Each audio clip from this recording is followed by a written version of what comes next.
ദിവസമായി നാം വാഴ്ത്തപ്പെടട്ടെ. നല്ല സമയത്ത് ഓർത്ത ദൈവത്തെ സ്തുതിക്കുകയും വാഴ്ത്തുകയും ചെയ്തു. വിവിധ സ്ഥലങ്ങളിൽ രാജ്യങ്ങളുമായിരുന്ന ദൈവത്തിന് കേൾക്കുന്ന എല്ലാ പ്രിയപ്പെട്ടവർക്കും കർത്താവായ യേശുക്രിസ്തുവിന്റെ വലിയേറിയ നാമത്തിൽ സ്നേഹവന്ദനത്തെ അറിയിക്കുന്നു. അല്പസമയത്ത് ദൈവത്തിന്റെ ചിന്തയ്ക്കായി ഒരു ദൈവജന ഭാഗം വായിക്കുന്നു. യോഹന്നാൻ എഴുതിയ സുവിശേഷം 4-ാം അധ്യായം അതിന്റെ 10-ാമത്തെ വാക്യം.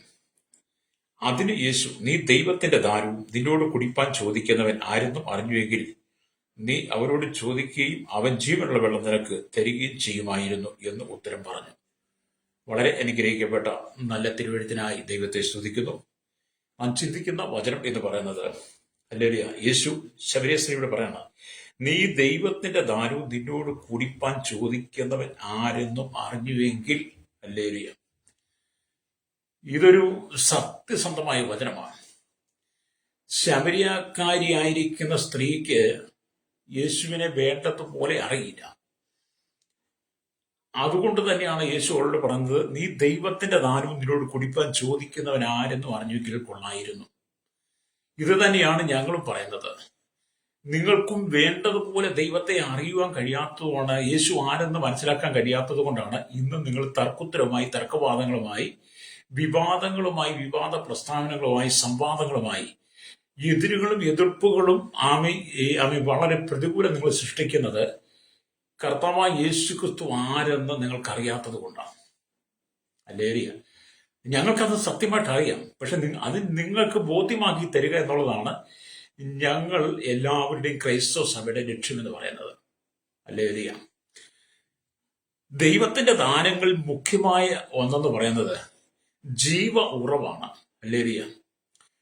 ഇത് നിത്യജീവങ്കിലേക്ക് പൊങ്ങി വരുന്ന നീരുറവായി തീരുമെന്ന് ഈ യോഹന്നാന്റെ സുവിശേഷം 4-ാം അധ്യായം 14-ാം വാക്യം അവിടെ ഇങ്ങനെ പറയുന്നു, ഞാൻ കൊടുക്കുന്ന വെള്ളം കുടിക്കുന്നവന് ഒരു നാള് ദാഹിക്കുകയില്ല.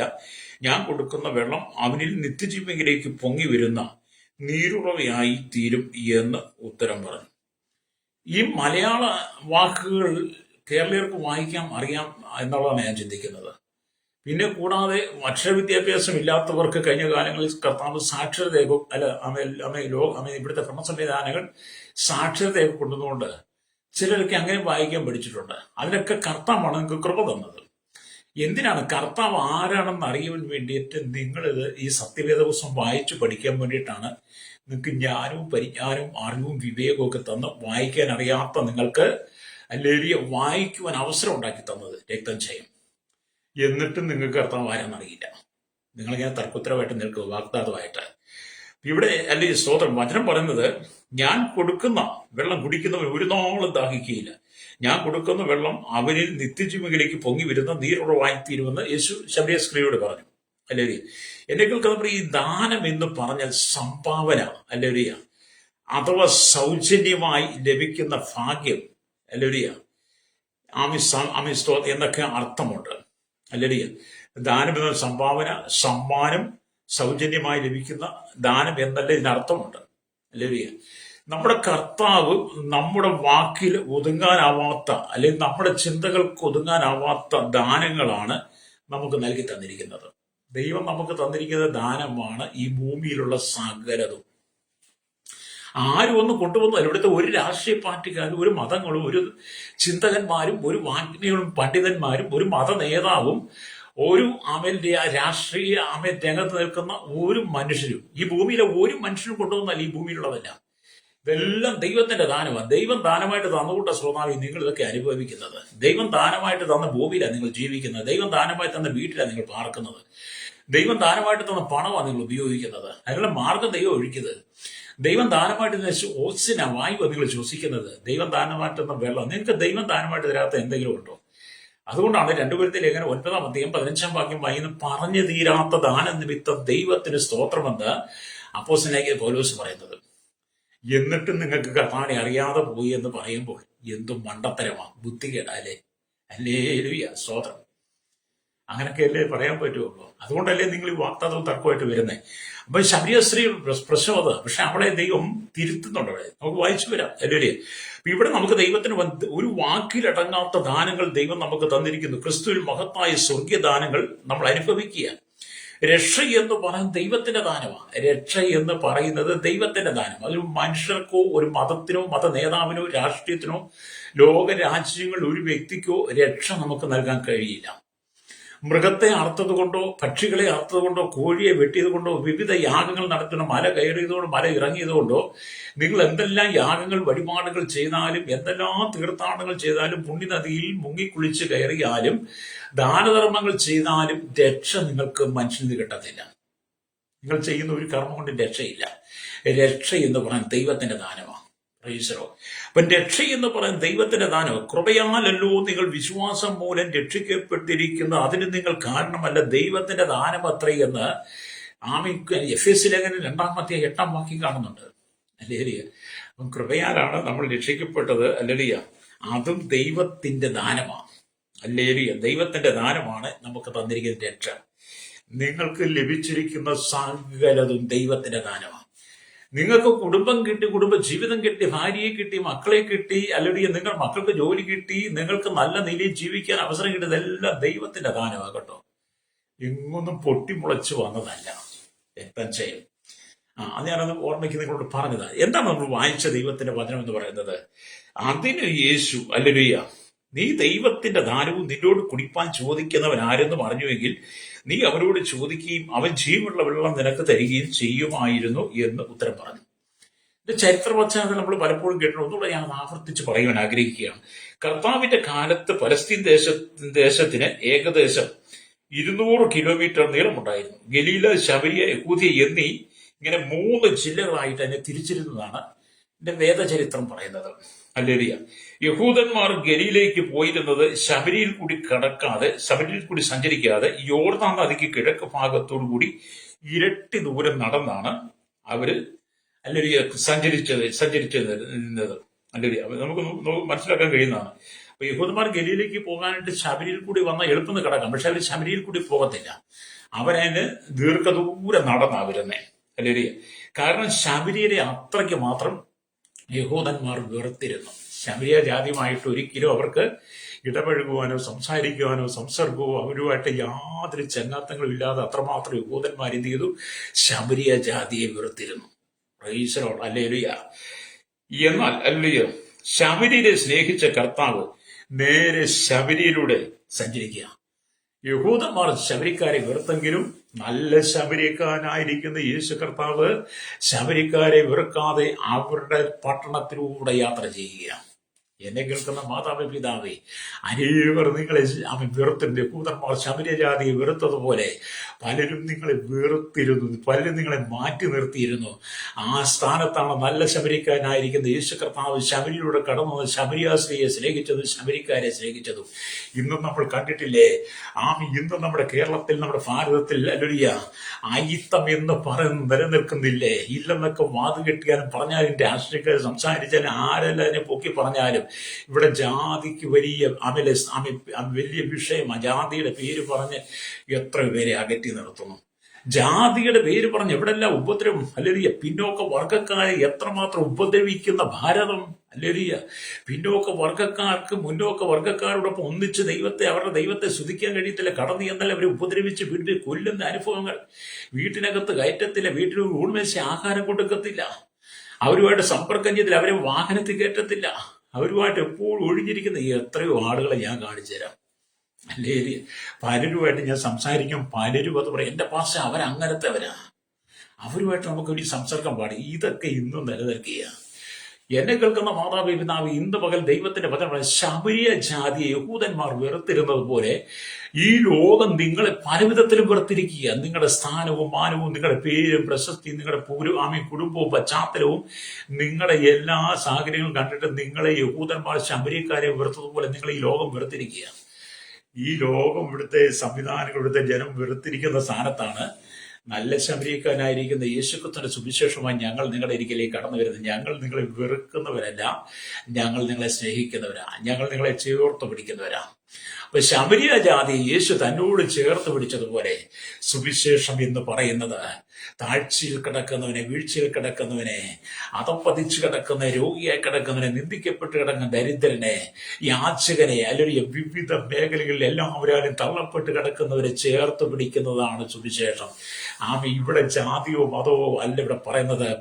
ഇവിടെ സ്ഥാനമാനങ്ങളല്ല, ഇവിടെ പാരമ്പര്യം അല്ല പ്രശ്നം. യേശു സഭയെ സ്നേഹിച്ചതുപോലെ, യേശു ക്രൂശിലെ മരണത്തോളം തന്റെ ജനത്തെ സ്നേഹിച്ചതുപോലെ ഈ സുവിശേഷമായി ഞങ്ങൾ കടന്നു വരുന്നത് നിങ്ങളെ തള്ളിക്കളഞ്ഞ സ്ഥാനത്ത് നിങ്ങളെ സ്നേഹിപ്പാനാണ്. അതാ ഞങ്ങൾ പ്രകടമാക്കുന്നത് കേട്ടോ. ആ സ്നേഹമല്ലേ നമുക്കറിയാം. മദർ തെരേസ എന്ന് പറയുന്ന വ്യക്തി അല്ലേലിയ വഴിയോരത്ത് കുഷ്ഠരോഗിയായി കിടന്നിരുന്നതിനെ ആരും കണ്ട് ഗമനിക്കാതിരുന്നു, ആരും തിരിഞ്ഞു നോക്കാതിരുന്നപ്പോൾ, കുഷ്ഠരോഗികൾക്ക് ഒരു ആശ്രയം ഇല്ലാതിരുന്നപ്പോൾ കുഷ്ഠരോഗിയുടെ ഇടയിലേക്ക് ഇറങ്ങിച്ചെന്ന് അവരുടെ മുറിവുകളെ കെട്ടി അവർ മുറിവുകൾ ഉണക്കി അവരെ ചികിത്സിച്ച് അവരെ ഭേദമാക്കി കുഷ്ഠരോഗികളോടൊപ്പം സേവനം ചെയ്ത മദർ തെരേസ നിങ്ങൾക്കറിയില്ലേ? ഇന്നോടെ ക്രിസ്തുവിന്റെ സ്നേഹം അവരുടെ ഉള്ളിൽ ഉണ്ടായിരുന്നത് കൊണ്ടാ. ഹല്ലേലൂയ. അതുകൊണ്ട് നിങ്ങൾ ഇന്നും അവരെ പുച്ഛിച്ച് തള്ളാറില്ലേ? എന്തിന്? ക്രൈസ്തവ മിഷണന്മാർ വിദേശ രാജ്യങ്ങൾ ഇന്ത്യയിൽ വന്ന് ഇവിടുത്തെ സ്കൂളുകൾ സ്ഥാപിച്ചില്ലേ? മലയാള ഭാഷ തന്നില്ലേ? മലയാള ലിപി ഉണ്ടാക്കി തന്നില്ലേ? മലയാളത്തിൽ പ്രിന്റിങ് തന്നില്ലേ? നമുക്ക് സ്കൂളുകൾ തന്നില്ലേ? പള്ളികൾ തന്നില്ലേ? വിദ്യാഭ്യാസം തന്നില്ലേ? നല്ല സംസ്കാരം തന്നില്ലേ? സതി സമ്പ്രദായന്മാരുടെ ഐത്തത്തെ മാറ്റിക്കളഞ്ഞില്ലേ? ജാതി വർണ്ണത്തെ നീക്കിക്കളഞ്ഞില്ലേ? ഇവിടെ സ്കൂളുകൾ, കോളേജുകൾ, ആശുപത്രികൾ സ്ഥാപിച്ചില്ലേ? നിങ്ങളൊക്കെ അതിനകത്ത് പഠിച്ചു വന്നവരല്ലേ? എന്നിട്ടും നിങ്ങൾ ദൈവത്തെ അറിയാതെ പോയി. അതുകൊണ്ടാണ് ശമരിയ സ്ത്രീയോട് യേശു പറഞ്ഞതുപോലെ ഞങ്ങൾ പറയുന്നത്, നീ ദൈവത്തിന്റെ ദാനവും നിന്നോട് കുടിപ്പാൻ ചോദിക്കുന്നവൻ ആരെന്നും അറിഞ്ഞുവെങ്കിൽ നിങ്ങളൊന്ന് അറിയണം കേട്ടോ. ഞങ്ങൾ ആരെയും മതം മാറ്റുന്നില്ല, മതപരിവർത്തനം നടത്തുന്നില്ല. ആരെയും ഞങ്ങൾ നിർബന്ധിച്ച് ഞങ്ങളുടെ മതത്തിലേക്ക് വരാൻ ഞങ്ങൾ വിളിക്കാറില്ല. ആരെയും നിർബന്ധിച്ച് പ്രാർത്ഥനയ്ക്ക് വിളിക്കാറില്ല. ഞങ്ങൾ പറയുന്ന സുവിശേഷം കേട്ട് യേശുവിന്റെ സ്നേഹം കേട്ട് ആരെങ്കിലും കടന്നു വന്നാൽ ഞങ്ങൾ അവരെ തള്ളിക്കളയത്തില്ല. അതേ ഞങ്ങൾ ചെയ്യുന്നു.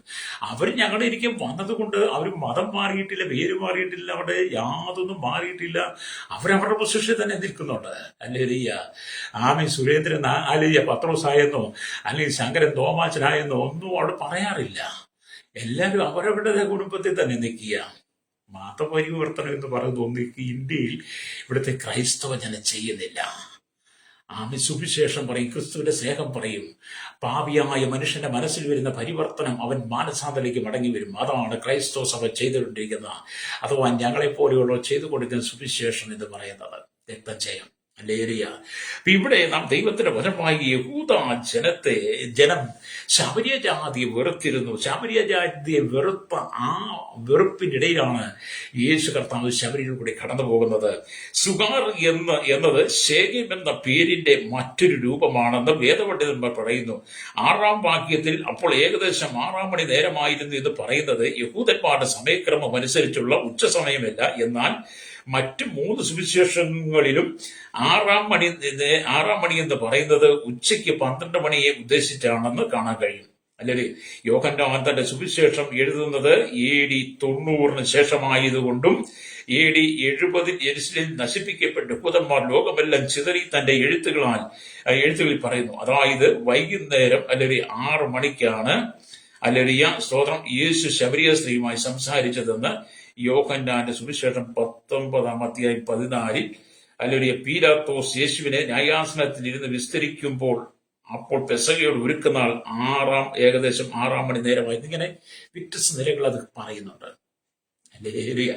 ഇവിടെ നമ്മൾ ശമരിയാക്കാരി സ്ത്രീയും യേശു ഇവിടെ എന്താണ് പറയുന്നത്? നമുക്ക് പറയുക സ്തോത്രം, ദൈവിക സന്തോഷം, ദൈവിക സമാധാനം, നിത്യജീവൻ, ആത്മാവിന്റെ വിശ്രമമെല്ലാം ദൈവത്തിന്റെ ദാനമാണ്. പ്രൈസറോ എന്ന് പറഞ്ഞാൽ ദൈവിക സന്തോഷം. നമുക്ക് സന്തോഷം വേണം. നമുക്ക് മദ്യപിക്കുമ്പോൾ, പുകവലിക്കുമ്പോൾ, മയക്കുമരുന്ന് ഉപയോഗിക്കുമ്പോൾ, ആരുടെയും പിടിച്ചു പറിക്കുമ്പോൾ, മോഷ്ടിക്കുമ്പോൾ, കള്ളം ചെയ്ത് പലതും അപഹരിച്ചെടുക്കുമ്പോൾ, മറ്റുള്ളവരെ ഉപദ്രവിക്കുമ്പോൾ, പീഡിപ്പിക്കുമ്പോൾ, മറ്റവരെ കൊല്ലുമ്പോൾ അവിടെയല്ല സന്തോഷിക്കേണ്ടത്. സന്തോഷിക്കേണ്ടത് ദൈവത്തിൽ നിന്ന് സന്തോഷിക്കണം. എന്നെ കേൾക്കുന്ന മാതാപിതാവ്, എന്നെ കേൾക്കുന്ന സഹോദര, ദൈവം തന്ന സന്തോഷം നിന്റെ ഹൃദയത്തിലുണ്ടോ? രണ്ടാമത്തെ, ദൈവം തന്ന സമാധാനം നിനക്കുണ്ടോ? ദൈവം തന്ന സമാധാനവും ദൈവം തന്ന സന്തോഷവും നിന്റെ ജീവിതത്തിൽ നിറയുന്നുവെങ്കിൽ മാത്രമേ നിനക്കൊരു മനുഷ്യനായി ജീവിക്കാൻ പറ്റത്തുള്ളൂ. ഹല്ലേലൂയ. മാത്രമല്ല, ദൈവം നിനക്ക് തന്ന രക്ഷ നിന്റെ ജീവിതത്തിലുണ്ടോ? ദൈവം നിനക്ക് തന്ന നിത്യജീവൻ നിന്റെ ഉള്ളിലുണ്ടോ? ദൈവം നിന്റെ ഉള്ളിൽ പകർന്നിരിക്കുന്ന പരിശുദ്ധാത്മാവ്, പരിശുദ്ധാത്മാവിനാൽ നിറയപ്പെട്ട അഭിഷേകം നിന്റെ ഉള്ളിലുണ്ടോ? അല്ലേ? ഇതൊക്കെ ഉണ്ടെങ്കിലേ നമുക്ക് മറ്റുള്ളവരെ സ്നേഹിക്കാൻ പറ്റത്തുള്ളൂ. അല്ലെങ്കിൽ മറ്റുള്ളവരെ നമ്മളെപ്പോഴും ക്രൂരമായ രീതിയിൽ അവരെ കാണുകയും അവരെ വ്യാഖ്യാനിക്കുകയും അവരെ വിമർശിക്കുകയും അവരെ ഉപദ്രവിക്കുകയും ചെയ്യും. അതുകൊണ്ടാണ് സങ്കീർത്തനം 49:20 പറയുന്നത്, മാനത്തോടിരിക്കുന്ന മനുഷ്യൻ വിവേകഹീനനായാൽ നശിച്ചു പോകുന്ന മൃഗത്തിന് തുല്യനത്രേ എന്ന് പറയുന്നത്. അപ്പൊ മാനത്തോടിരിക്കുന്ന മനുഷ്യനായിരുന്നു, പക്ഷെ അവന് വിവേകം നഷ്ടപ്പെട്ടപ്പോൾ എന്ത് ചെയ്തു? നശിച്ചു പോകുന്ന മൃഗത്തിന് തുല്യൻ. അല്ലേലിയ. അപ്പൊ ഈ ഭൂമി എന്ന് പറഞ്ഞാൽ മനുഷ്യൻ, അവൻ ജീവനും ശരീരവും ആത്മാവും ഉള്ളതാ. പ്രാണനും ആത്മാവും ശരീരവും ഉണ്ട്. അല്ലേലിയ. എന്നാൽ മൃഗത്തിന് ജീവൻ മാത്രമുള്ള ആത്മാവില്ല. അത് നശിച്ചു പോകും. മരണത്തോട് ഈ ഭൂമിയിൽ നശിച്ചു പോകും. എന്നാൽ മനുഷ്യനങ്ങല്ല. മനുഷ്യന്റെ ഉള്ളിൽ തന്നിരിക്കുന്ന ആത്മാവ് ദൈവത്തിൻ്റെതാ. അതുകൊണ്ട് ആ ദൈവത്തിന്റെ ആത്മാവ് നിന്റെ ഉള്ളിൽ ഉണ്ടെങ്കിൽ മാത്രമേ നിനക്ക് മറ്റുള്ളവരെ സ്നേഹിക്കാൻ കഴിയുള്ളൂ. ദൈവാത്മാവ് ഇല്ലാത്ത ശ്രോതാവി നീ മറ്റുള്ളവരെ നിന്ദിക്കുകയും അവമാനിക്കുകയും പരിഹസിക്കുകയും ചെയ്യും. അതുകൊണ്ടാണ് നിന്റെ ഉള്ളിൽ കരി കയറി വരുന്ന പ്രതികാരം കയറി വരുന്നത്. ദൈവത്തിന്റെ ആത്മാവ് നിന്റെ ഉള്ളിലുണ്ടെങ്കിൽ നീ ശാന്തനായ മനുഷ്യനായി മാറും. ഹല്ലേലൂയ. അതുകൊണ്ട് നിന്റെ ഉള്ളിൽ ദൈവിക സന്തോഷവും ദൈവിക സമാധാനവും ദൈവം നിനക്ക് തന്ന നിത്യജീവനും നിത്യരക്ഷയും ദൈവം നിനക്കുന്ന പരിശുദ്ധാത്മാവിന്റെ അഭിഷേകവും ഒക്കെ നിന്റെ ഉള്ളിൽ നിറയപ്പെടാനാ ഞങ്ങൾ നിങ്ങൾക്ക് വേണ്ടി പ്രാർത്ഥിക്കുന്നത്. ഞങ്ങൾ നിങ്ങൾക്ക് വേണ്ടി പ്രാർത്ഥിക്കുന്നത്. അല്ലേരിയ. ഞങ്ങൾ നിങ്ങൾക്ക് വേണ്ടി പ്രാർത്ഥിക്കുക എന്നുള്ളതാണ് ഞങ്ങളുടെ ദൗത്യം. അല്ല, ഞങ്ങൾ ആരെയും അല്ലേരിയ ഉപദ്രവിക്കാറില്ല. ഇവിടെ ദൈവത്തിന്റെ വചനം പറയുന്നത്, അല്ലേരിയ, ഇവിടെ കർത്താവ് മാനവരാശിക്ക് നൽകിയിരിക്കുന്ന വിശുദ്ധ സത്യവേദ പുസ്തകം എന്ന് പറയുന്നത് ദൈവത്തിന്റെ ദാനമാണ്. ഞങ്ങൾ പ്രസംഗിക്കുന്ന ഈ ദൈവവചനം, ഈ സത്യവേദ പുസ്തകം എന്ന് പറയുന്ന അതും ദൈവം ഞങ്ങൾക്ക് തന്ന ദാനമാണ്. ഞങ്ങളോട് ഞാൻ ഇട്ടിരിക്കുന്ന ഷർട്ട്, ഞാൻ ഇട്ടിരിക്കുന്ന പാൻസ്, ഞാൻ ഉടുക്കുന്ന കൈലിമുണ്ടുകൾ, ഞാൻ ഇട്ടിരിക്കുന്ന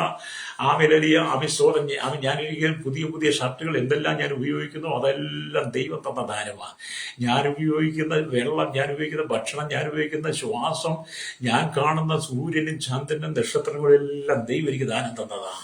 എനിക്ക് തന്ന അറിവ്, കഴിവ്, വിദ്യാഭ്യാസം, എനിക്ക് തന്ന സമ്പത്ത്, പണം, എനിക്ക് തന്ന കുടുംബജീവിതം, മക്കൾ, ഇതെല്ലാം ദൈവത്തിന്റെ ദാനമാണ്. അല്ലെങ്കിൽ എനിക്ക് തന്ന വീട്, വണ്ടി, ഇതെല്ലാം ദൈവത്തിന്റെ ദാനമാണ്.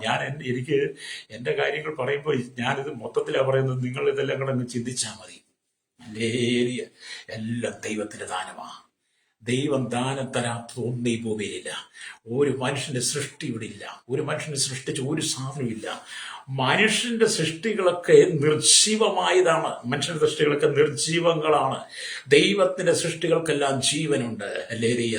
ദൈവത്തിന്റെ സൃഷ്ടികളായിരിക്കുന്ന ഈ പ്രകൃതിയെ നോക്ക്, വൃക്ഷലതാദികളെ നോക്ക്, ഭൂമിയിൽ വളരുന്ന എല്ലാ ചെടികളെ, പുഷ്പങ്ങളെ നോക്ക്, സമുദ്രത്തിലൂടെ സഞ്ചരിക്കുന്ന മത്സ്യങ്ങളെ, ആകാശവിധാനത്തെ, സൂര്യത്തെ, നക്ഷത്രാദികളെ, ഹല്ലേലൂയ, എല്ലാം നിങ്ങൾ നോക്കിയാട്ട് മനുഷ്യന്റെ ജീവിതത്തെ, നാട്ടിലെയും കാട്ടിലെയും മൃഗങ്ങൾ, ഇഴജാതികൾ, പക്ഷി, പറവ ജാതികളെല്ലാം നിങ്ങൾ നോക്കിയാട്ട് അതിനെല്ലാം ജീവനുണ്ടെന്ന്. എല്ലാത്തിനും ജീവനുണ്ട്. എല്ലാ ദൈവത്തിന്റെ സൃഷ്ടികൾക്കെല്ലാം ജീവനുണ്ട്. ഹല്ലേലൂയ. മനുഷ്യന്റെ സൃഷ്ടി ജീവൻ മാത്രമല്ല, ആത്മാവ് മനുഷ്യനുണ്ട്. അതുകൊണ്ട് മനുഷ്യന്റെ സൃഷ്ടികളെല്ലാം ജീവനില്ലാത്തതായിരിക്കുമ്പോൾ ദൈവത്തിന്റെ സൃഷ്ടികളെല്ലാം ജീവനുള്ളതാണ്. ഹല്ലേലൂയ. അതുകൊണ്ട് എന്നെ കേൾക്കുന്ന പ്രിയ ശ്രോതാവേ, നീ രാവിലെ കണ്ണു തെളിച്ച് എഴുന്നേറ്റതും നീ സംസാരിച്ചതും എല്ലാം ദൈവം നിന്റെ ഉള്ളിൽ ജീവൻ തന്നത് കൊണ്ടാണ്. അല്ലെങ്കിൽ ഇവിടെ ദൈവത്തിന് വചനം പറയുന്നത്, അവൻ നമുക്ക് നൽകുന്ന ആത്മീയ വരങ്ങളും ആത്മാവിന്റെ ഫലങ്ങളും എല്ലാം വിശേഷമേറിയ ദാനങ്ങളാകുന്നു. ഇവയെല്ലാം നമുക്ക് ദാനമായി തന്ന അവൻ നമുക്ക് ജീവജലവും ജീവനീരുറവും കൃപയായി നൽകുന്നു. ഇതാണ് ശബരിശ്രീയോട് പറഞ്ഞത്. എല്ലാം ഞാനാ നിനക്ക് തന്നത്.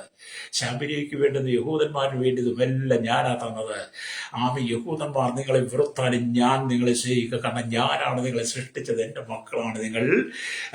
എനിക്ക് നിങ്ങളെ കാണാതിരിക്കാൻ പറ്റത്തില്ല. എനിക്ക് ഈ പട്ടണത്തിലൂടെ കടന്നു വരാൻ കഴിയാതിരിക്കത്തില്ല.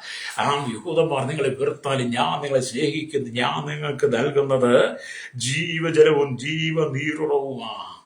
അതെന്നേക്ക് നിങ്ങളുടെ ഉള്ളിൽ നിത്യജീവനാകുന്നു എന്ന് ശമരിയാശ്രീയോട് യേശു പറയുക. നിങ്ങളതിനെക്കുറിച്ച് ഒരുപാട് മെസ്സേജ് കേട്ടോ. ഞാൻ ആ ഭാഗത്തേക്കൊന്നും പോകുന്നില്ല. അപ്പം ദൈവം നമുക്ക് തരുന്നതാണ് നിത്യമായ ജീവനും ജീവജലവും ജീവനീരുളവും കൃപയായിട്ട് നമുക്ക് നൽകിയ കൃപയാലല്ലോ നിങ്ങൾ വിശ്വാസം മൂലം രക്ഷിക്കപ്പെട്ടിരിക്കുന്നതെന്ന് നമ്മൾ ആദ്യം പറഞ്ഞു. അല്ലേ, ഇതെല്ലാം ദൈവത്തിന്റെ കൃപയാണ്. ദൈവം തന്ന ദാനമാകട്ടോ. സ്തോത്രം. അല്ലേലിയ. ഞാൻ പറയട്ടെ, ഞാൻ ഒരുപാട് ശാരീരിക ബലഹീനതകൾ അനുഭവിച്ച വ്യക്തി, ഒരുപാട് ശാരീരിക രോഗത്തിലൂടെ കടന്നുപോയിട്ടുണ്ട്, ഒരുപാട് പ്രതിസന്ധികൾ സാമ്പത്തിക ഞെരുക്കത്തിലൂടെ കടന്നുപോയിട്ടുണ്ട്, ജീവിതത്തിൽ ഒരുപാട് കഷ്ടനഷ്ട ദുഃഖ വേദനകൾ വന്നിട്ടുണ്ട്, വെല്ലുവിളികൾ ഒരുപോലെ വന്നിട്ടുണ്ട്, മരണം വരെ മുമ്പിൽ വന്നിട്ടുണ്ട്. അവിടുന്നെല്ലാം ദൈവം എന്നെ നിലനിർത്തി ഇവിടെ കൊണ്ട് നിർത്തിയിരിക്കുന്നത് ദൈവത്തിന്റെ ദാനമാണ്. ഒന്നും എനിക്ക് പുകഴുവാനില്ല, പ്രശംസിക്കാനില്ല. എന്തെങ്കിലും പറയുകയാണെങ്കിൽ ദൈവം തന്ന ദാനം മാത്രം. പ്രൈസറോ. അല്ലേലിയ. അതുകൊണ്ട് ശബരിയ സ്ത്രീയോട് പറയാ, അല്ലേലിയ, നീ ദൈവത്തിന്റെ ദാനവും നിന്നോട് കുടിപ്പാൻ ചോദിക്കുന്ന ആരെന്നോ അറിഞ്ഞുവെങ്കിൽ നീ അവനോട് ചോദിക്കുകയും അവൻ ജീവനുള്ള വെള്ളം നിനക്ക് തരികയും ചെയ്യുമായിരുന്നു എന്ന് യേശു ഉത്തരം പറയുക. അവൾക്ക് യേശുവിനെ വെളിപ്പെടുത്തി കൊടുക്കുക. അല്ലേലിയ. അതെ, ഞങ്ങൾ യേശുവിനെ വെളിപ്പെടുത്തുന്നത്. ഈ കാണുന്ന അണ്ടകണ്ടാകത്തെ അഖിലാണ്ടത്തെ മുഴുവൻ സൃഷ്ടിച്ച് ബ്രഹ്മാണ്ടത്തെ മുഴുവൻ അടക്കി വരിക്കുന്ന സകലത്തിന്റെ ഉടയവനായിരിക്കുന്ന സകല സൃഷ്ടിയുടെ ആരംഭമായവൻ, അല്ലേലിയ, സകലത്തെയും വാഴുന്നവൻ, അല്ലേലിയ, മാനകുലത്തിന്റെ പാപത്തിന്റെ പരിഹാരത്തിലൂടെ സ്വർഗ മഹിമകളെ വെടിഞ്ഞ് ഭൂമിയിലേക്ക് വന്നവൻ, മാനകുലത്തിന്റെ മുഴുവൻ പാവങ്ങളെ ഏറ്റെടുത്തുകൊണ്ട് ക്രൂശിൽ നമുക്ക് വേണ്ടി മരിച്ചടക്കപ്പെട്ടവൻ, അല്ലേലിയ. അവൻ 3-ാം നാൾ കല്ലറകളെ ഭേദിച്ച് ഉയർത്തെഴുന്നേറ്റ് 40 നാളുകളിൽ ശിഷ്യന്മാർക്ക് വ്യത്യസ്തമായ സ്വർഗത്തിലേക്ക് കരയേറിപ്പോയി. പിതാവിന്റെ വലത്തുഭാഗത്ത് മധ്യസ്ഥ ചെയ്യുന്നവൻ, വീണ്ടും തന്നിൽ വിശ്വസിക്കുന്ന ദൈവസഭ ചേർക്കാൻ മധ്യാകാശത്തിൽ വരുമെന്ന് പറഞ്ഞു പോയവനായിരിക്കുന്ന യേശു ക്രിസ്തുവിനെയാണ് ഞങ്ങൾ പ്രസംഗിക്കുന്നത്. അത് എന്തുകൊണ്ടാണ് പ്രസംഗിക്കുന്നത്? ദൈവം ഞങ്ങൾക്ക് തന്ന ദാനമായ ജീവൻ ഞങ്ങളുടെ ഉള്ളിലുള്ളത് കൊണ്ട്, നിത്യജീവൻ, നിത്യരക്ഷയുള്ളത് കൊണ്ട്, അല്ലേലിയ, ഞങ്ങൾ യേശുവിനെ പ്രസംഗിക്കുന്നു. രക്തജയം. പ്രൈസലോ. ചെല്ലു പറയും നിങ്ങൾ ജീവിക്കാൻ വേണ്ടി, പണം ഉണ്ടാക്കാൻ വേണ്ടിയിട്ടാണ്, പണിയെടുക്കാൻ പറ്റാത്തത് കൊണ്ടാണ്. അതുകൊണ്ടല്ല സുഖം. നിങ്ങളെപ്പോലൊക്കെ തന്നെ പണിയെടുക്കാനും ഒക്കെ ഞങ്ങൾക്കറിയാം. പക്ഷെ ഞങ്ങൾക്ക് തന്ന രക്ഷയെക്കുറിച്ച് ഞങ്ങൾ വിളിച്ചു പറയണ്ടേ? ഞങ്ങൾക്ക് തന്ന നിത്യജീവനെ കുറിച്ച് ഞങ്ങൾ വിളിച്ചു പറയണ്ടേ? ഭാവികളായിരുന്ന, ദോഷികളായിരുന്ന മദ്യത്തിനും മയക്കും ലഹരിക്കും അടിമപ്പെട്ട് ഈ ലോകത്തിന്റെ വെറുപ്പൂത്തുകളിൽ വീണ് സമാധാനമില്ല, സന്തോഷമില്ല, നിത്യജീവില്ല, നിത്യരക്ഷയില്ലാതെ, ആത്മാവില്ലാതെ, പരിശുദ്ധാത്മാവില്ല, അഭിഷേകമില്ലാതെ, ദൈവമാരെന്നറിയാതെ ജീവിച്ചൊരു കാലഘട്ടം ഞങ്ങൾക്ക് പിന്നിലുണ്ട്. അല്ലേലിയ. ആ അവസ്ഥയിൽ ഞങ്ങളെ വിടിവിച്ചു കൊണ്ടുവന്ന ദൈവമുണ്ട്. ഞങ്ങൾക്ക് രക്ഷ തന്നവൻ, സന്തോഷം തന്നവൻ, സമാധാനം തന്നവൻ, നിത്യജീവനെ തന്നവൻ, ഞങ്ങൾക്ക് ആത്മാവിനെ തന്നവൻ ഞങ്ങളുടെ ഉള്ളിൽ വസിക്കുന്നതുകൊണ്ട് ഞങ്ങൾ ഇത് വിളിച്ചു പറഞ്ഞേ മതിയാവുള്ളൂ. അല്ലേലിയ. രക്തജയം. നിങ്ങളെ ആരെയും പിണക്കാനോ നിങ്ങളെ ആരെയും തമ്മിൽ കലഹിപ്പിക്കാനോ അടിയുണ്ടാക്കാനോ ഒന്നും അല്ല ഞങ്ങൾ വിളിച്ചു പറയുന്നത്. നിങ്ങൾ മാനസാന്തരപ്പെടാൻ വേണ്ടിയിട്ടാ. അല്ലേലിയ. നിന്റെ കുടുംബം മാനസാന്തരപ്പെടാൻ വേണ്ട. മരണം നിനക്കുണ്ട്. മരണത്തിനപ്പുറം നിനക്കൊരു ജീവിതമുണ്ട് ശ്രോതാവി. മരണത്തിനപ്പുറം ജീവിതമുണ്ട്. നിത്യതയിൽ നീ സ്വർഗരാജ്യത്തെ കാണണമെങ്കിൽ ഭൂമിയിൽ നീ യേശു ക്രിസ്തുവിന്റെ നിത്യജീവൻ പ്രാപിക്കണം. അതൊക്കെ പറയുമ്പോൾ എല്ലാവർക്കും അങ്ങോട്ട് വേദനയാ. അല്ലേരി. ഞങ്ങൾ വേദപുസ്തകം മാത്രം പ്രസംഗിക്കുക. അല്ലേരിയ. ഇവിടെ ദൈവത്തിന് ക്രിസ്തു നൽകുന്ന ഈ ജീവജലം നിങ്ങളുടെ ദാഹം തീർക്കുന്നു. മാത്രമല്ല നിങ്ങളിൽ നിന്നും ജീവന്റെ ഉറവയെ പുറപ്പെടുവിക്കുന്നതുമായിരിക്കും. അല്ലേരിയ. അപ്പം നിങ്ങൾക്ക് കർത്താവ് നൽകുന്ന ഈ ജീവജലം നിങ്ങളുടെ ദാഹത്തെ തീർക്കുന്നു. അല്ലേലിയ. മാത്രമല്ല നിങ്ങളിൽ നിന്നും ജീവന്റെ ഉറവയെ പുറപ്പെടുവിക്കുന്നു. കർത്താവ് നൽകുന്ന ജീവൻ നമ്മുടെ ഉള്ളിൽ വന്നു കഴിഞ്ഞാൽ നമ്മുടെ ഉള്ളിൽ നിന്ന് ജീവൻ മറ്റുള്ളിലേക്ക് നമുക്ക് പുറപ്പെടുവിക്കാൻ കഴിയും. പാപികളായി കിടക്കുന്ന, ദോഷികളായി കിടക്കുന്ന, സമാധാനമില്ലാതെ കിടക്കുന്നവരുടെ ഈ ജീവജലത്തെ കുറിച്ച്, ജീവന്റെ ഉറവിയായിരിക്കുന്ന ക്രിസ്തുവിനെ കുറിച്ച്, സകലരെയും ദാഹം തീർക്കുന്ന, സകലക്കും രക്ഷ നൽകുന്ന, മാനസാന്തരം നൽകുന്ന, നിത്യ സകലയും പുത്രന്മാരായി സ്വീകരിക്കുന്ന, മാനവരാശിയുടെ പാപത്തിന് വരുവാനും കുരിശിൽ മരിച്ച യേശുവിനെ കുറിച്ച് ഞങ്ങൾ പറയാൻ ഞങ്ങൾ ബാധ്യസ്ഥരാകും. കാരണം ഞങ്ങളുടെ ഉള്ളിൽ ജീവൻ ഉള്ളതുകൊണ്ടാണ് ഞങ്ങളിത് പറയുന്നത്. രക്തജയം. എന്നെ കേൾക്കുന്ന മാതാപിതാ പിതാവേ, കാലം എത്രയായി നീ സങ്കടത്തിലൂടെ, ദുഃഖത്തിലൂടെ, നിന്റെ കുടുംബം അരാജകത്തിലൂടെ കടന്നു പോകുന്നത്. ഇന്ന് നാളുകളായില്ല ഒരു ഉയർച്ച വേണ്ടി ആഗ്രഹിക്കുന്നത്. ഇന്നും നിനക്കൊരു ഉയർച്ച കിട്ടാതെ സങ്കടത്തിന്റെ നടുവിലല്ലേ, കണ്ണുനീരിന്റെ നടുവിലല്ലേ, എവിടെയാണ് സമാധാനം എന്ന് അന്വേഷിച്ച് നീ ഉലകം ചുറ്റി നടക്കുകയല്ലേ? അല്ലേലിയ. അതിന്റെ തന്നെ ഞങ്ങൾ വിളിച്ചു പറയുകയാണ്. അല്ലേലിയ. നിത്യജീവനിലേക്കുള്ള വഴി യേശു ക്രിസ്തു മാത്രമാണ്. യേശുവിനെ നീ ഹൃദയം കൊണ്ട് സ്വീകരിക്കുമ്പോൾ ദൈവം നിന്റെ ഉള്ളിൽ നിത്യജീവനെ തരിക തന്നെ ചെയ്യും. അല്ലേലിയ. ശ്രോത്ര, അതുകൊണ്ട് യേശു ഇപ്രകാരം പറഞ്ഞു, ദാഹിക്കുന്നവനെല്ലാം എന്റെ അടുക്കൽ വന്ന് കുടിക്കട്ടെ. എന്നിൽ വിശ്വസിക്കുന്നവൻ, അല്ലേലിയ, വിശ്വസിക്കുന്നവന്റെ ഉള്ളിൽ നിന്ന് തിരുവെഴുത്ത് പറയുന്ന പോലെ ജീവജലത്തിന്റെ നദികൾ ഒഴുകും എന്ന് യേശു വിളിച്ചു പറഞ്ഞു. അല്ലേയ്യ. ശമരിയ സ്ത്രീയോട് പറഞ്ഞത് കൂടാതെ യോഹന്നാന്റെ 7-ാം അധ്യായം അതിന്റെ 37-38 വാക്യങ്ങളിലേക്ക് വരുമ്പോൾ ഇങ്ങനെ എഴുതിയിരിക്കുന്നു. അവൻ ജീവജലമാകുന്ന പരിശുദ്ധന്മാരെ കുറിച്ച് യേശുവോട് പറയുക. എന്താണ്? ഉത്സവത്തിന്റെ മഹാദിനമായ ഒടുക്കത്തെ നാളിൽ യേശു നിന്നുകൊണ്ട് ദാഹിക്കുന്നവരെല്ലാം എന്റെ അടുക്കൽ വന്ന് കുടിക്കട്ടെ. എന്നിൽ വിശ്വസിക്കുന്ന ഉള്ളിൽ നിന്ന് തിരുവെഴുത്ത് പറയും പോലെ ജീവജലത്തിന്റെ നദികൾ ഒഴുകുമെന്ന് വിളിച്ചു പറഞ്ഞു. അവനിത് തന്നിൽ വിശ്വസിക്കുന്നവർക്ക് ലഭിപ്പാനുള്ള ആത്മാവിനെ കുറിച്ചാകുന്നു പറഞ്ഞത്. യേശു അന്നും അവൻ തേജസ്കരിക്കപ്പെട്ടില്ലായികയാൽ ആത്മാവ് വന്നിട്ടില്ലായിരുന്നു. യേശു അന്ന് പുനരുത്ഥാനം മരിച്ചടക്കപ്പെട്ട് സ്വർഗാരോഹണം ചെയ്ത് തേജസ്കരിക്കപ്പെട്ടില്ലാത്തതുകൊണ്ട് അന്ന് ആത്മാവെന്ന്. എന്നാൽ യേശു നമ്മൾക്ക് ലഭിക്കാൻ പോകുന്ന പരിശുദ്ധാത്മാവിനെ കുറിച്ചാണ് ഈ വാക്യത്തിൽ പറയുന്നത്.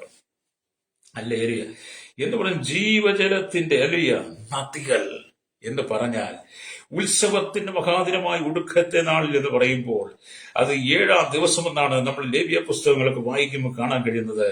ലേവ്യ പുസ്തകം 23:40 അനുസരിച്ച് അന്ന് ഈന്തപ്പനിയുടെ കുരുത്തോല വഹിച്ചുകൊണ്ട് ആളുകൾ ദൈവാലയത്തിൽ പോവുക പതിവായിരുന്നു. ഹല്ലേലൂയ എന്ന് ചരിത്രം പഠിക്കുമ്പോൾ മനസ്സിലാക്കാൻ കഴിയും. ജീവജലത്തിന്റെ നദികൾ ഒഴുകുമെന്ന് പറഞ്ഞാൽ നാം യേശുവിൽ നിന്ന് കുടിച്ച് സംതൃപ്തി അടഞ്ഞാൽ പിന്നെ നമ്മിൽ നിന്നും അനുഗ്രഹത്തിന് നീർച്ചാലുകൾ മറ്റുള്ളവരിലേക്ക് പ്രവഹിച്ചുകൊണ്ടേയിരിക്കും. അല്ലേലിയ. ജീവജല നദികൾ എന്ന് പറഞ്ഞാൽ അല്ലേയ നാം കർത്താവായ യേശു ക്രിസ്തു കുടിച്ച് പരിശുദ്ധാത്മാവിനെ പ്രാപിച്ച് സംതൃപ്തി അടഞ്ഞു കഴിയുമ്പോൾ അല്ലേലിയ നമ്മിൽ നിന്നും അനുഗ്രഹത്തെ നീർച്ചാലുകൾ മറ്റുള്ളവരിലേക്ക് പകരുവാൻ കഴിയും. അതാണ് ഞങ്ങൾ ചെയ്യുന്ന സുവിശേഷം. ഞങ്ങൾ കർത്താവായ യേശു ക്രിസ്തു ജീവജലം ഞങ്ങൾ കുടിച്ച് ആത്മാവിനെ പ്രാപിച്ച് ജീവജലത്തിലെ നദികൾ ഞങ്ങളുടെ ഉള്ളിൽ നിറയപ്പെട്ട് കഴിഞ്ഞ പരിശുദ്ധാത്മാവ് ഞങ്ങൾ വന്നു കഴിഞ്ഞപ്പോൾ ആത്മാവിന്റെ പ്രവർത്തനങ്ങളിൽ നടക്കുവാൻ തുടങ്ങിക്കഴിഞ്ഞപ്പോൾ അനുഗ്രഹത്തിന്റെ നീർച്ചാലുകൾ മറ്റുള്ളിലേക്ക് പകരുവാൻ ഞങ്ങൾ തുടക്കമിട്ടതാണ് സുവിശേഷം എന്ന് പറയുന്നത്. അതാണ് ക്രൈസ്തവ പ്രവർത്തനം എന്ന് പറയുന്നത്. അതുകൊണ്ടാണ് പലരും അനുഭൂതി കോളേജുകളും സ്കൂളുകളും ആതുര സേവന രംഗത്ത് വിവിധ മേഖലകളിൽ ചാരിറ്റികളും ഒക്കെ ചെയ്ത് നിസ്സഹായരെ കണ്ടും കേട്ടവരെ സഹായിച്ച് ദരിദ്രരെ ചേർത്ത് പിടിച്ചും വഴിയോരത്ത് കിടക്കുന്ന കുഷ്ഠരോഗിയെ ചികിത്സിച്ചും മനുഷ്യൻ എത്തപ്പെടാത്ത മനുഷ്യൻ തിരിഞ്ഞു നോക്കാത്തവരെയൊക്കെ മാറോട് ഞങ്ങൾ ചേർത്ത് പിടിച്ച് ഞങ്ങളുടെ സഹോദരന്മാരെ പോലെ ഞങ്ങൾ സ്വീകരിക്കുന്നത് എന്താണ്? ഹല്ലേലൂയ.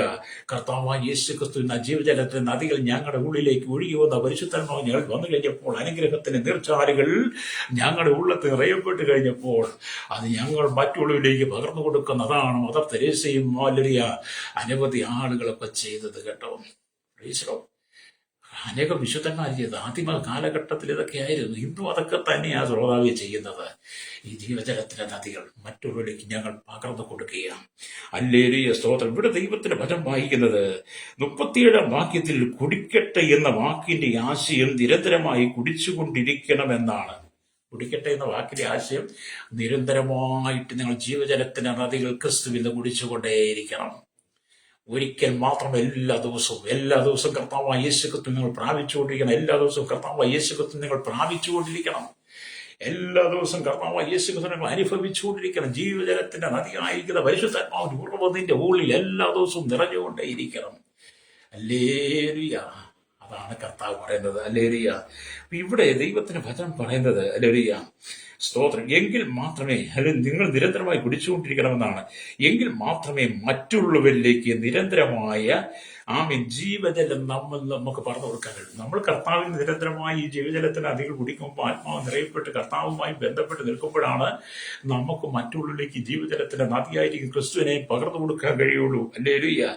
അതുകൊണ്ട് എന്നെ കേൾക്കുന്ന പ്രശ്നിക്കുക ക്രിസ്തീയ ജീവിതം എന്ന് പറയുന്നത് പ്രത്യുത വൈദ്യുതി നിലയത്തോട് ബന്ധം സ്ഥാപിച്ചിരിക്കുന്ന കമ്പികളിൽ കൂടി ആവശ്യക്കാരന് വൈദ്യുതി നിരന്തരമായി ലഭിക്കുന്നത് പോലെ വൈദ്യുതി ലൈനിൽ കൂടെ വൈദ്യുതി കമ്പിയിൽ കൂടെ കറണ്ട് ആവശ്യക്കാരന്റെ വീട്ടിലേക്ക് ഇഷ്ടം പോലെ നൽകുന്നത് പോലെ, ഇഷ്ടം പോലെ അവന്റെ ഉപയോഗിക്കാൻ കിട്ടുന്നത് പോലെ ക്രിസ്തീയ ജീവിതവും അല്ലെങ്കിൽ പ്രത്യുത ഇതുപോലെ തന്നെയാണ്. കർത്താവായ യേശു ക്രിസ്തു നിരന്തരമായിട്ട് നിങ്ങൾക്ക് ആവശ്യമായ ജീവജലത്തിന്റെ നദികൾ, ആത്മാവിന്റെ ഫലങ്ങൾ, ആത്മാവിന്റെ ശുശ്രൂഷകൾ, ആത്മാവിന്റെ വരങ്ങൾ നിങ്ങൾ പ്രാപിച്ചുകൊണ്ട് ഈ ജീവജലത്തിന്റെ ഉറവയായിരിക്കുന്ന ക്രിസ്തുവിനെ നീ മറ്റുള്ളവർക്ക് പകർന്നു കൊടുക്കണം. അവന്റെ ആവശ്യമനുസരിച്ച് രക്തം ചെയ്യും. ദൈവത്തിന്റെ വചനത്തിന്റെ ചരിത്രഭാഗം കൂടെ പറഞ്ഞാൽ പോകുന്നത് കേട്ടോ. അല്ലേലിയ. ഒരുപാട് കേട്ടിട്ടുള്ളവരാണെങ്കിൽ വീണ്ടും വീണ്ടും കേൾക്കണം. അതെ, ക്രിസ്തുവിനെ കുറിച്ച് കേൾക്കുമ്പോൾ നിങ്ങൾ സന്തോഷിക്കണം, രക്തം ചെയ്യും. അല്ലേലിയ. കാരണം ഒരു കാലത്ത് ഞാൻ ക്രിസ്തുവിനെ കേൾക്കണം, അത് ക്രിസ്തുവിനെ അറിയാതിരുന്നപ്പോൾ ക്രിസ്തുവിനെ കുറിച്ച് പറഞ്ഞവരെല്ലാം ഞാൻ നിന്ദിക്കുകയോ അവമാനിക്കുകയോ പരിഹസിക്കുകയോ ചെയ്തില്ല. പക്ഷെ ഞാൻ ക്രിസ്തുവിനെ അറിഞ്ഞപ്പോൾ എനിക്കിപ്പം പറഞ്ഞാലും തീരത്തില്ല. ലേറിയ. അന്ന് ഞാൻ വെറുത്ത യേശുവിനെ ഇന്ന് ഞാൻ സ്നേഹത്തോടെ പ്രസംഗിക്കുക. എന്തുകൊണ്ടാണ്? ജീവജലത്തിന്റെ ഉറവ എന്നിൽ വന്നപ്പോൾ, ആത്മാവിന്റെ നദിയിൽ നിന്ന് നിറഞ്ഞു കഴിഞ്ഞപ്പോൾ, അനുദിനം ഞാൻ യേശുവിന് ജീവജലത്തിന്റെ നദി ജീവജലം കുടിക്കുവാൻ തുടങ്ങിയപ്പോൾ, യേശുവിനെ അനുഭവിക്കാൻ തുടങ്ങിയപ്പോൾ, അനുഗ്രഹത്തിന്റെ ഉറവയായിരിക്കും ജീവജല നദി ഞാൻ മറ്റുള്ളവരിലേക്ക് പകരുവാൻ ഞാൻ തയ്യാറായി. ലേറിയ. അതാണ് ജീവജലത്തിന്റെ, അതാണ് ശബരിയശ്രീയുടെ യേശുവിന്റെ സംഭാഷണം. നമുക്ക് 4-ാം അധ്യായം വായിച്ചാൽ അറിയാം കേട്ടോ. യോഹന്നാൻ 4-ാം അധ്യായം വായിക്കണം.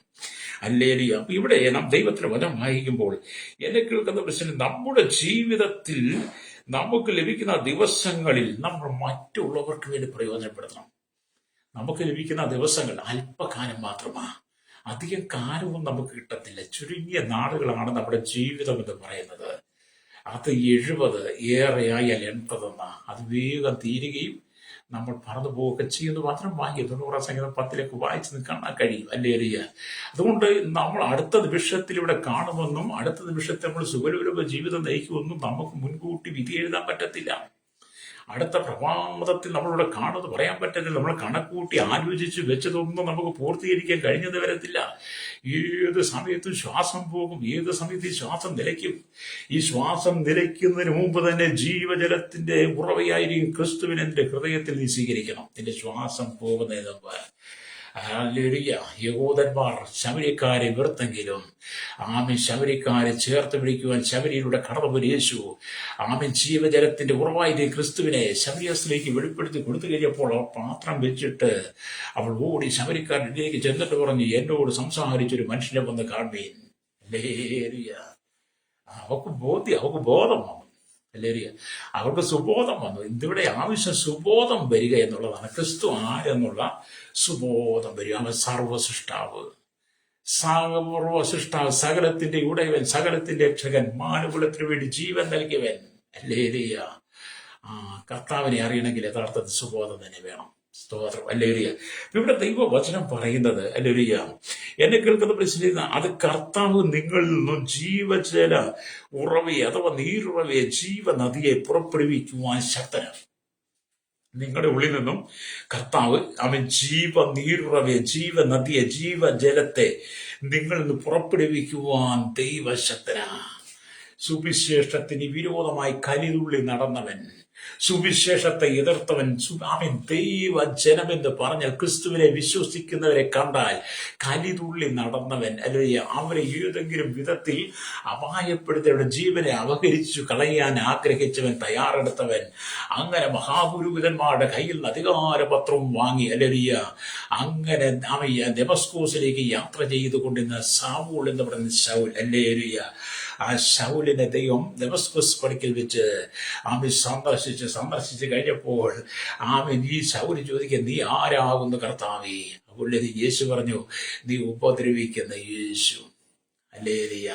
അത് ദൈവസഭയെ ഉപദ്രവിക്കുവാൻ, ദൈവസഭയെ തകർക്കുവാൻ, ദൈവസഭ ജനം എതിരായി വീഴുവാൻ, ആമേ സ്തേഫാനോസിന്റെ മരണത്തിൽ സ്തേഫാനോസിനെ ജനം കല്ലെറിഞ്ഞ് കൊല്ലുമ്പോൾ അവരുടെ വസ്ത്രം കാത്തുകൊണ്ട് മൗനം സമ്മതം കൊടുത്തവൻ, ആമേ മഹാപുരു അധികാരപത്രം വാങ്ങി, ഹല്ലേലൂയ, ആമേ ദമസ്കോസിലെ സാഗര ജനത്തെ പിടിച്ചു കെട്ടി യെരൂശലേമിൽ കൊണ്ട് കൊന്നുകളയാൻ തീരുമാനിച്ച് പുറപ്പെട്ടവൻ ഉള്ളിലേക്ക് ഈ ജീവജലത്തിന്റെ ഉറവയായിരിക്കും ക്രിസ്തു വെളിപ്പെട്ടപ്പോൾ, ജീവജലത്തിന്റെ ഉറവയായ ക്രിസ്തു പൗലോസിൽ വന്നു കഴിഞ്ഞപ്പോൾ, ആ നിത്യജീവനെ പൗലോസിൽ വെളിപ്പെട്ട് കഴിഞ്ഞപ്പോൾ എന്ത് ചെയ്തു? പിന്നത്തെ പൗലോസിന്റെ ഉള്ളിൽ എന്ത് ചെയ്തു? ജീവജലത്തിന്റെ ഉറവയായിരിക്കുന്ന ക്രിസ്തുവിനെ കുറിച്ച് പൗലോസ് ആമേൻ സകലരോടും പ്രസംഗിക്കാൻ തുടങ്ങി. 14 ലേഖനങ്ങൾ നമുക്ക് എഴുതി തന്നല്ലേ. സ്വതം ജീവജലത്തിന്റെ ഉറവയായത് ക്രിസ്തുവിനെ കുറിച്ചുള്ള ദൈവിക വചനത്തെക്കുറിച്ച്, സ്വർഗരാജ്യത്തെക്കുറിച്ച്, ദൈവസഭയുടെ മർമ്മത്തെക്കുറിച്ച് നമ്മുടെ കർത്താവ് യേശു പൗലോസ് പകർന്നു കൊടുത്ത് പൗലോസ് ജീവജലത്തിന്റെ ഉറവയായത് ക്രിസ്തുവിനെ ലോകത്തിന് വെളിപ്പെടുത്തി. അതൊക്കെ തന്നെയാ കഴിഞ്ഞ കാലങ്ങളിൽ ദൈവസഭ ദൈവഭക്തന്മാരൊക്കെ ചെയ്തുകൊണ്ടിരിക്കുന്നത്. ഞങ്ങളുടെ ഉള്ളിലേക്ക് ജീവജലത്തിന്റെ യേശു വന്നതുകൊണ്ടാണ് ഞങ്ങളിത് വിളിച്ചു പറയുന്നത്. പൗലോസിനെ ഉപയോഗിച്ചു, പത്രോസിനെ ഉപയോഗിച്ചു, സ്തെഫാനോസിനെ ഉപയോഗിച്ചു, ഫിലിപ്പോസിനെ ഉപയോഗിച്ചു. അങ്ങനെ കർത്താവ് ആദിമസഭയിൽ അനുഭൂതി ഭക്തന്മാരെ ഈ കാലഘട്ടത്തിൽ ദൈവം അനുഭൂതി ആളുകളെ കർത്താവിന് വേണ്ടി പ്രയോജനപ്പെടുത്തുന്നവരെ അപ്പോസ്തലന്മാരായി, പ്രവാചകന്മാരായി, സുവിശേഷകന്മാരായി, ഇടയന്മാരായി, ഉപദേഷ്ടാക്കന്മാരായി, ജീവജലത്തിന്റെ ഉറവിയായിരുന്ന ക്രിസ്തുവിന്റെ ആത്മാവരുടെ ഉള്ളിൽ വന്നു കഴിഞ്ഞപ്പോൾ അഭിഷേകമായി ലോകത്തിന്റെ എല്ലാ മുക്കിലും മൂലയിലും നടന്ന് ഈ ജീവജലത്തിന്റെ ഉറവിയായ ക്രിസ്തുവിനെ കുറിച്ച് പ്രസംഗിക്കുന്നു, യേശുവിന്റെ സ്നേഹത്തെ കുറിച്ച് പ്രസംഗിക്കുന്നു. സമാധാനമില്ല, സന്തോഷമില്ല, ഹല്ലേലൂയ, കഷ്ടതയുടെ പ്രതികൂലത്തിന്റെ നടുവിലൂടെ കടന്നു പോകുന്ന സ്വതന്ത്രം ജീവിത നിരാശയിൽ മരണത്തിനുള്ളിൽ കടന്നു പോകുന്ന അനേകം ഹല്ലേലൂയ ഈ വചനം കേൾക്കുമ്പോൾ അവർ മാനസാന്തരപ്പെട്ട് മടങ്ങി വരുന്നു. അതിന് മതപരിവർത്തനം എന്നല്ല പറയുന്നത്, മനസ്സിന്റെ പരിവർത്തനം എന്നാണ് പറയുന്നത്. ഹല്ലേലൂയ. അവർ ഒരിക്കലും മതം മാറിയിട്ടില്ല. ഞാൻ പറയട്ടെ, ഞാനൊരു ക്രൈസ്തവ കുടുംബത്തിൽ അല്ലെങ്കിൽ ജനിച്ചു വളർത്തപ്പെട്ട വ്യക്തിയാണ്. ക്രൈസ്തവ കുടുംബത്തിൽ വളർത്തപ്പെട്ടി ഒരു കത്തോലിക് കുടുംബത്തിൽ ജനിച്ചു വളർത്തപ്പെട്ട വ്യക്തിയാണ് ഞാൻ. ഹല്ലേലൂയ. ഞാൻ ക്രൈസ്തവ വിശ്വാസത്തിൽ ഞങ്ങളുടെ പള്ളി നിൽക്കുമ്പോൾ തന്നെയാണ് ഞങ്ങളുടെ കർത്താവ് യേശു ക്രിസ്തുവിനെ എൻ്റെ കർത്താവിനെ ഞാൻ രക്ഷിതാപിതാവായി സ്വീകരിച്ച് ഞാൻ വിശ്വാസ മാർഗത്തിലേക്ക് വന്ന. അതുകൊണ്ട് ഞാൻ മതം മാറിയിട്ടില്ല. ഞാൻ അന്നും ക്രൈസ്തവൻ തന്നെയാണ്. ഞാൻ മതം മാറിയിട്ടില്ല, പേര് മാറിയിട്ടില്ല. എനിക്കൊരു മാറ്റം വന്നു, എൻ്റെ മനസ്സിന് മാറ്റം വന്നതിന്, ഹൃദയത്തിൽ മാറ്റം വന്നതിന്, ഹൃദയത്തിൻ്റെ അകത്തൊരു പരിച്ഛേദന നടന്നു. എൻ്റെ ജീവിത സ്വഭാവങ്ങൾ മാറി, രൂപങ്ങൾ മാറി, ഭാവങ്ങൾ, എൻ്റെ സംസാരങ്ങളെല്ലാം മാറി. ജീവിതത്തിന്റെ ഉറവിയായി ക്രിസ്തു എനിക്ക് നിത്യജീവൻ തന്നു. നീരോറ എന്നിലേക്ക് ഒഴുകാൻ തുടങ്ങി. നീരോറയാകുന്ന പരിശുദ്ധാത്മാവിന്റെ സാന്നിധ്യം ഞാൻ അനുഭവിച്ചപ്പോൾ എന്ത് ചെയ്തു? മറ്റുള്ളത് പറഞ്ഞു കൊടുത്തുകൊണ്ടിരിക്കുന്നു. അതാണ് ഞങ്ങൾ ചെയ്യുന്നത്. ഹല്ലേലൂയ. അതേ പ്രിയ സ്നേഹിത, യേശുവിനെ നമ്മൾ പറയുമ്പോൾ നിങ്ങൾ എന്തിനാണ് എതിർക്കുന്നത്? ഹല്ലേലൂയ. സ്നേഹമല്ലേ യേശു? യേശു സ്നേഹമില്ല. യേശു നിങ്ങളെല്ലാവരെയും സ്നേഹിക്കുന്നു. നിങ്ങൾ എത്ര കുറ്റവാളിയായിരുന്നാലും, നിങ്ങൾ എത്ര വലിയ കൊടും പാപിയായിരുന്നാലും നിങ്ങളെ സ്നേഹിപ്പാൻ യേശുവിന് മാത്രമേ കഴിയുള്ളൂ. ഞാൻ ചോദിക്കട്ടെ, മാതാപിതാ സഹോദര, നിന്റെ പാപത്തെ കാണുമ്പോൾ, നിന്റെ അകൃത്യത്തെ കാണുമ്പോൾ നിന്നെ വെറുക്കുന്നവരില്ലേ? നിന്നെ നിന്ദിക്കുന്നവരില്ലേ? നിന്റെ പരിഹസിനെ ഒഴിവാക്കുന്നവരില്ലേ? നിന്നെ ചേർത്ത് പിടിക്കാത്തവരില്ലേ? നിന്നെ കാണുമ്പോൾ ഓടിപ്പോകുന്നവരില്ലേ? നിന്റെ നേരെ ഏതെങ്കിലും പ്രതികൂല സാഹചര്യങ്ങൾ കൊണ്ടോ നിന്റെ നേരിൽ ഏതെങ്കിലും കുറ്റങ്ങൾ നിന്നെ ഒറ്റപ്പെടുത്താൻ നോക്കുന്നവരല്ലേ ഭൂമിയിലുള്ളവർ? എന്നാൽ യേശു അങ്ങനല്ല കേട്ടോ.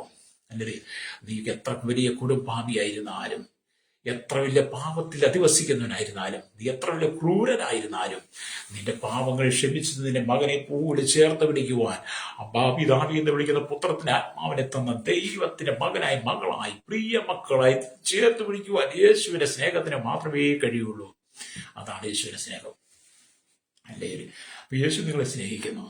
സകല ജനത്തിൽ കുടില് തൊട്ട് കൊട്ടാരത്തിൽ വരെ പാർക്കുന്ന ജാതി മത വർഗ വർണ്ണ വ്യത്യാസമില്ലാതെ സകല ജനത്തിൽ ലോകത്തിന്റെ 7 വൻകരകളിൽ, ഹല്ലേലൂയ, 7 ഭൂഖണ്ഡങ്ങളിൽ പാർക്കുന്ന 800 കോടി ജനത്തെയും, തലമുറ എണ്ണത്തിൽപ്പെടാത്തവരെയും, ദ്വീപവാസികൾ, ആദിവാസികൾ, ട്രൈബൽ മേഖലയിലായിരിക്കുന്ന സകല ജനത്തെയും, സുവിശേഷം എന്തെന്നറിയാത്തൊരു സുവിശേഷം, ഇന്ന് വരെ കേട്ടിട്ടില്ലാത്ത സുവിശേഷം എത്താത്ത സകല ദ്വീപവാസികളെയും, അങ്ങനെ സകല ജനത്തെ യേശു സ്നേഹിക്കുന്നു. ആരും ദൈവം തള്ളിക്കളയില്ല. കാരണം അവർ മുഖപക്ഷമില്ല. അതുകൊണ്ടാണ് യേശു ക്രിസ്തുവിന്റെ സ്നേഹത്തെ ഞങ്ങൾ വിളിച്ചു പറയുന്നത്.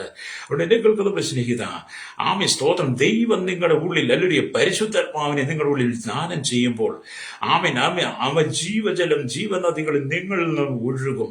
അത് പളുങ്കുപോലെ തെളിഞ്ഞ ജലമുള്ള, ജീവജലമുള്ള ഒരു ശുദ്ധ നദി ആയിരിക്കും. ദൈവവും കുഞ്ഞാടും ഇരിക്കുന്ന സിംഹാസനത്തിൽ നിന്ന് നദി പുറപ്പെടുന്നു. അത് നിങ്ങളിലേക്ക് പാഞ്ഞൊഴുകി നിങ്ങളുടെ ദാഹം തീർത്ത് നിങ്ങളെ നിറയ്ക്കുന്നു. മാത്രമല്ല, നിങ്ങളെ അനുഗ്രഹിക്കപ്പെട്ട ഒരു നീരുറവയാക്കി മാറ്റുന്നു. കർത്താവ് കുഞ്ഞാട് നമ്മുടെ കർത്താവ് ഇരിക്കുന്ന സിംഹാസനത്തിൽ ഒഴുകുന്ന ഈ ജീവജലത്തിന്റെ നദിയാകുന്ന പരിശുദ്ധാത്മാവിന്റെ ഉറവ്, അത് പളുങ്കുപോലെ വെളുത്ത വെള്ളം, പളുങ്കുപോലെയുള്ളതാണ്. ഹല്ലേലൂയ. അതിനകത്ത് യാതൊരു വായുവില്ല. അതെ, പളുങ്കു പോലെയുള്ള ജീവജലത്തിന്റെ നദി നിന്റെ ഉള്ളിൽ നിന്ന് ഒഴുകട്ടെ. യേശു നിന്നെ സ്നേഹിക്കുന്ന ശ്രോതാവ്, യേശു നിന്നെ അനുഗ്രഹിപ്പാനാಗಿ, നിന്റെ കുടുംബത്തെ ഉയർത്താൻ ആഗ്രഹിക്കുക. ഹല്ലേലൂയ. അതുകൊണ്ട് നിങ്ങളെപ്പോഴും പരിശുദ്ധാത്മാവിന്റെ അഭിഷേകത്തിൽ നിറഞ്ഞ് കാണപ്പെടുവാനായി തീരുമാനിക്കണം. യേശു ക്രിസ്തു പരിശുദ്ധാത്മാവ് നിറഞ്ഞവനായിരുന്നു എന്ന് ലൂക്കോസ് 4:1 കാണുന്നുണ്ട്. അപ്പോസ്തലനായ പത്രോസ് പരിശുദ്ധാത്മാവ് നിറഞ്ഞിരുന്നുവെന്ന് അപ്പോസ്തലപ്രവൃത്തി 4:8 കാണുന്നുണ്ട്. സ്തെഫാനോസ് പരിശുദ്ധാത്മാവ് നിറഞ്ഞവനായിരുന്നുവെന്ന് അപ്പോസ്തലപ്രവൃത്തി 6:5 കാണുന്നുണ്ട്. പരിശുദ്ധാത്മാവ് നിറഞ്ഞവനായിരുന്നുവെന്ന് ഫിലിപ്പോസിനെ കാണുമ്പോൾ അപ്പോസ്തലൻ 8 അങ്ങനെ പരിശുദ്ധാത്മാവ് നിറയപ്പെട്ട അനവധി ആളുകളെ നമുക്ക് കാണാൻ കഴിയും. അതെ, ഇന്ന് മകൾ ദൈവത്തിന്റെ ആത്മാവിൽ നിറയ്ക്കാൻ ആഗ്രഹിക്കുക. ഞങ്ങൾക്ക് വേണ്ടി പ്രാർത്ഥിക്കാൻ പോവുകയാണ്. ഹല്ലേലൂയ. സ്നേഹത്തോടെ ഈ സുവിശേഷം നിന്റെ ജീവിതത്തിലേക്ക് വരട്ടെ. ഞങ്ങൾ പറയുന്ന സ്നേഹം യേശു ഒരിക്കലും ഞങ്ങൾ നിങ്ങളുമായിട്ട് ശത്രുതയായി മാറരുത്. ഇവിടുത്തെ രാഷ്ട്രീയക്കാരുമായിട്ട്, ഇവിടുത്തെ മതങ്ങളുമായിട്ട്, വിവിധ ജാതികളുമായിട്ട് ഒരിക്കലും ശത്രുതയാകരുത്. നമുക്ക് സ്നേഹത്തോടെ പോകാവുന്ന മുമ്പോട്ട്. ഒരാൾ മനസ്സ് തിരിഞ്ഞ് മാനസാന്തരപ്പെട്ട് മടങ്ങി ഒരുത്തം മനം തിരിഞ്ഞ് മടങ്ങി വരുമ്പോൾ അത് മതപരിവർത്തനമാണെന്ന് പറയാതെ അവനെ ചേർത്ത് പിടിച്ച് നന്നാകുന്നതിനകത്ത് സന്തോഷിക്കണം. ഒരുപക്ഷെ നിങ്ങളുടെ ഒരു വോട്ടാണ് നിങ്ങൾ ആഗ്രഹിക്കുന്നത്, അതൊക്കെ അവർ തരുവതേ. അല്ലെ, ഒരു വോട്ടിന് വേണ്ടിയിട്ടാണ് നിങ്ങൾ മതപരിവർത്തനം അല്ല. മാനസാന്തരപ്പെട്ട് വളർന്നാലും അവനവൻ്റെ പൗരാവകാശം അവനെ ആർക്ക് രേഖപ്പെടുന്ന അവനറിയാം. അവിടെ ജാതിയോ മതമോ അല്ലെങ്കിൽ നിങ്ങൾ സ്നേഹിക്കാൻ പഠിക്കുക. എല്ലാവരെയും സ്നേഹിക്കാൻ പഠിക്കുമ്പോൾ എല്ലാം ദൈവം ദാനമായിട്ട് തരും. അത് ഇത് കഷ്ടതയിലൂടെ, സങ്കടത്തിലൂടെ, ദുഃഖത്തിലൂടെ കടന്നു പോകുന്ന അവൻ ദൈവമാരെന്നറിയാൻ കഴിയാതെ അവൻ ഇന്നും നിലവിളിച്ചുകൊണ്ടിരിക്കുന്ന ശബരിയ ജാതിയെ പോലെ ഒരു കൂട്ടം ജനം ഇന്നും ലോകത്തിലുണ്ടെന്നുള്ളത് ഞങ്ങൾക്ക് കാണുവാൻ കഴിയുന്നു. അവരോട് ഞങ്ങൾ പറയട്ടെ, ആമേൻ, നീ ദൈവത്തിന്റെ ദാനവും നിന്നോട് കുടിപ്പാൻ ചോദിക്കുന്നവൻ ആരെന്നും അറിഞ്ഞിരുന്നെങ്കിൽ കർത്താവേ, ഞങ്ങൾ ഈ ഭൂമിയിലെ സകല ജനത്തെ ഞങ്ങളുടെ കരങ്ങളിൽ ഏൽപ്പിക്കുന്നു. കണ്ണുനീരിന്റെ, ദുഃഖത്തിന്റെ, സങ്കടത്തിന്റെ നടുവിലൂടെ കടന്നു പോകുന്ന ആ പാലവൃത്തം ജനത്തെയും കഷ്ടതയെ വിടിവിക്കണമേ. പ്രതികൂലം വിടിവിക്കും. ശാപത്തിന്റെ, പാപത്തിന്റെ, രോഗത്തിന്റെ, അകൃത്യത്തിന്റെ ബന്ധനങ്ങളിൽ കുടുംബങ്ങൾ വിടിവിക്കപ്പെടാൻ യേശുവിന്റെ കരങ്ങളിൽ ഏൽപ്പിക്കുന്ന. ഹല്ലേലൂയ.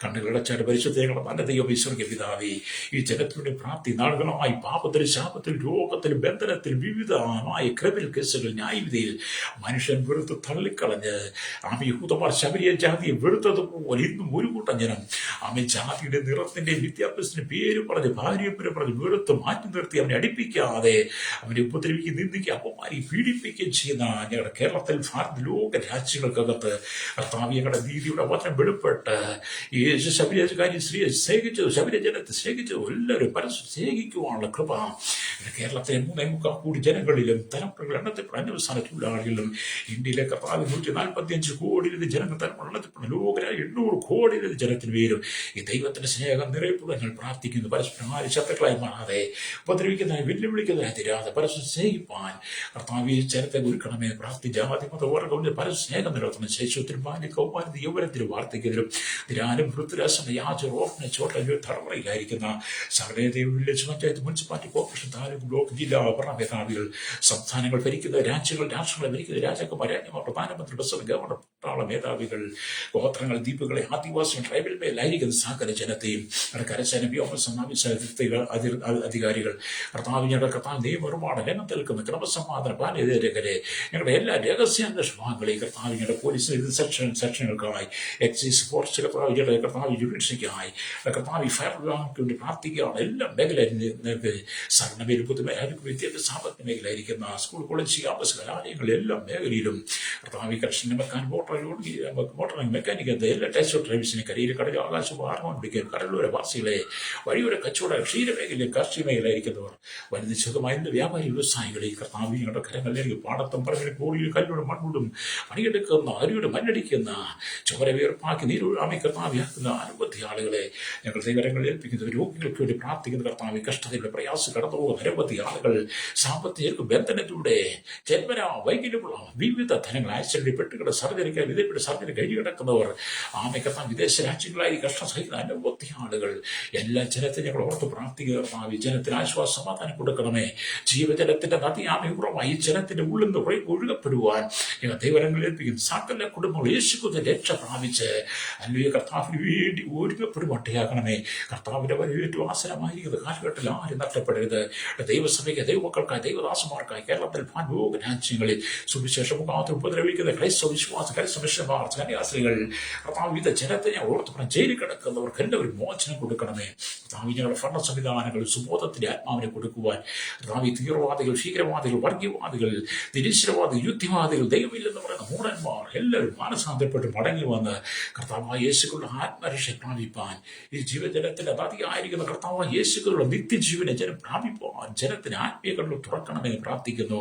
കേരളം മുഴുവൻ മഴയാ നിറയപ്പെട്ടുകൊണ്ട് കർത്താവി പലസിൽ വെള്ളപ്പൊക്കം, കർത്താവി തോടുകളും, നദികളും, പുഴകളും, കുളങ്ങളും, പാടങ്ങളും, ആറുകളും, കായലുകളും, കടലും എല്ലാം നിറഞ്ഞെത്തിക്കുമ്പോൾ അരികിൽ താമസകലത്തെയും കുന്നിമകളും മലയോരത്തുള്ള ഉൾപ്പെട്ട സാധ്യതയുള്ള എല്ലാ അവകളും കേരളത്തെ ഇന്ത്യയിൽ കർത്താവ് പല സമയം മഴ ശക്തമാണ്. എല്ലാ ജനത്തെ സൂക്ഷിക്കണമേ. അപ്പോൾ ജീവഹാനി ഒന്നും വരാതെ ജനത്തെ സൂക്ഷിക്കുവാൻ കർത്താവ് മഴയില്ല ശാന്തമായി മാറി തരുവാൻ ദൈവരങ്ങൾ ഏൽപ്പിക്കുന്നു. സകലതും അത്ഭുതം ചെയ്യണമേ യേശുവിന്റെ നാമത്തിൽ തന്നെ. ആമേൻ, ആമേൻ, ആമേൻ.